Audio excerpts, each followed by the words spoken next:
Hello students, I am Nagendra Pratap Singh, your math teacher. Today I am going to start the new chapter, that is chapter number 2. But before starting the exercise, I would like to tell you about the introduction to polynomials. See, what is polynomials? Polynomials होते क्या हैं? तो इसको define करने के लिए polynomials it is a chain of terms. क्या है? पॉलिनोमियल्स क्या होते हैं? It is a chain of terms. Terms के जो श्रृंखला होता है उसी को पॉलिनोमियल्स कहा जाता है. अब इसमें जितने टर्म्स होते हैं वो प्लस या माइनस से जुटे होते हैं और उन्हीं से इनको अलग अलग भी किया जाता है. जैसे आप देखेंगे इसमें एक ये टर्म हो गया, एक ये टर्म हो गया और एक ये 5x - 3y + 2. इसमें ये 3 टर्म हो रहे हैं. तो जो टर्म्स के चेन होते हैं, the chain of terms is called polynomials. अब देखिए टर्म्स होता क्या है, क्योंकि पॉलिनोमियल्स के डेफिनेशन में मैंने आपको टर्म्स बताया, तो टर्म्स को भी आपको जानना जरूरी है. अब देखिए टर्म्स जो है मैं यहाँ फिगर के माध्यम से आपको बता रहा हूँ. ये टर्म्स के 2 पार्ट होते हैं. जैसे मैंने आपको बताया कि 5x भी टर्म है, 3y भी है और 2 भी है. उसी तरह एक हमने ले लिया 2x. तो टर्म्स के भी 2 पार्ट होते हैं. एक होता है नंबर पार्ट और दूसरा होता है वेरिएबल. ये जो होल नंबर होता है, ठीक, ये जो 1 2 3 4 होता है इसको कहते हैं नंबर पार्ट और दूसरे रूप में कहते हैं इसको कोफिशिएंट. और जो इनके साथ वेरिएबल दिया रहता है, ए से लेकर जेड तक कुछ भी आप यहाँ रख सकते हैं, इसको कहा जाता है वेरिएबल. उसी तरह जो दूसरा है 2x². अब इसमें देखिए क्या है, 2 number part that is called coefficient और x² इज कॉल्ड वेरिएबल. अब देखिए जो वेरिएबल होता है, यदि कुछ नहीं है इसका मतलब माना जाता है कि उसका पावर 1 है, और यदि पावर दिया है तब भी कोई बात नहीं, पावर दिया हो न दिया हो, यदि नहीं दिया रहता है तो 1 मानते हैं और दिया है तो जितना दिया रहता है उतना होता है. तो ये सब वेरिएबल्स कहलाएंगे और ये जो नंबर पार्ट्स हैं इनको कोफिशिएंट कहा जाता है. तो ये टर्म्स के 2 पार्ट हो गए. टर्म्स होता क्या है? It is an algebraic expression. Terms होता क्या है? अलजेब्रिक एक्सप्रेशन होता है. अब देखिए इनको टर्म्स के हिसाब से पॉलिनोमियल को 4 भागों में बांटा गया है. आप इसमें ध्यान से देख सकते हैं इस टेबल को. जैसे यहाँ देखिए 2x, यहाँ एक ही टर्म है. तो जिस में पॉलिनोमियल्स में एक टर्म होता है उसको मोनोमियल बोलते हैं. जिसमें 2 टर्म होता है, देखिए एक 1 2 बाइनोमियल बोलते हैं. और जिसमें 3 टर्म होता है 1 2 3 इसको ट्राइनोमियल बोलते हैं.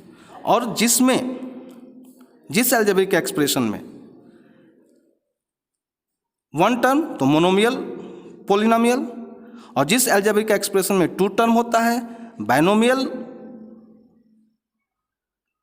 आपका टर्म्स होता है, यानी 2 टर्म्स होते हैं इसमें. और जिस अलजेब्रिक एक्सप्रेशन में 3 टर्म होगा उसको ट्राइनोमियल पॉलिनोमियल्स बोलते हैं. और जिस अलजेब्रिक एक्सप्रेशन में 3 से अधिक टर्म होता है उसको पॉलिनोमियल बोलते हैं. इस तरह से आप समझ गए होंगे कि टर्म्स के आधार पे पॉलिनोमियल्स को भी, यानी अलजेब्रिक एक्सप्रेशन को 4 भागों में बांटा गया है: मोनोमियल, बाइनोमियल, ट्राइनोमियल और पॉलिनोमियल. ठीक इसी तरह से अब एक चीज और है, जैसे कि इसमें हमने लिखा है, जैसे यहाँ कहेंगे कि एक 5x है, -3y है, ये +2 है. तो मैं बोला कि टर्म्स में कोफिशिएंट भी होता है और वेरिएबल भी होता है. लेकिन यहाँ 2 में कोएफिशिएंट तो है लेकिन वेरिएबल नहीं है। तो वेरिएबल क्यों नहीं है? ऐसा नहीं है कि नहीं है, इसको मैं आपको समझा देता हूँ। देख लीजिए, जैसे यदि 2 into x raise to power 0 है, तो आप जानते हैं यदि पावर 0 होता है किसी वेरिएबल का तो उसकी वैल्यू क्या होती है? 1। और जब 1 को हम 2 में मल्टीप्लाई करेंगे तो इसकी वैल्यू क्या आएगी? 2। इसका मतलब ये होता है कि जिस टर्म्स में केवल नंबर पार्ट यदि दिखाई देता हो तो उसमें वेरिएबल छिपा होता है। ये आप समझ गए होंगे। जिस तरह टर्म्स के आधार पे हमने पॉलिनोमियल्स को बांटा है ये 4 भागों में, ठीक उसी तरह से डिग्री ऑफ पॉलिनोमियल्स डिग्री के हिसाब से भी बांटा जाता है। तो डिग्री क्या कहा जाता है? आप देखेंगे, highest power of variable in polynomial. Highest degree क्या कहते हैं? डिग्री को कैसे डिफाइन करेंगे? तो degree is the highest power of variable in polynomial. For example देखिए, हम दिखा देते हैं 5x raise to power 2 plus 3x plus 4। अब इसमें देखिए x का पावर कितना है? 1। इसमें x का पावर कितना है? 2। तो 2 जो होगा इसका डिग्री होगा। जो हाईएस्ट पावर होता है वही डिग्री कहा जाता है। जिस टर्म्स के वेरिएबल का हाईएस्ट पावर होगा वही उसका डिग्री होगा।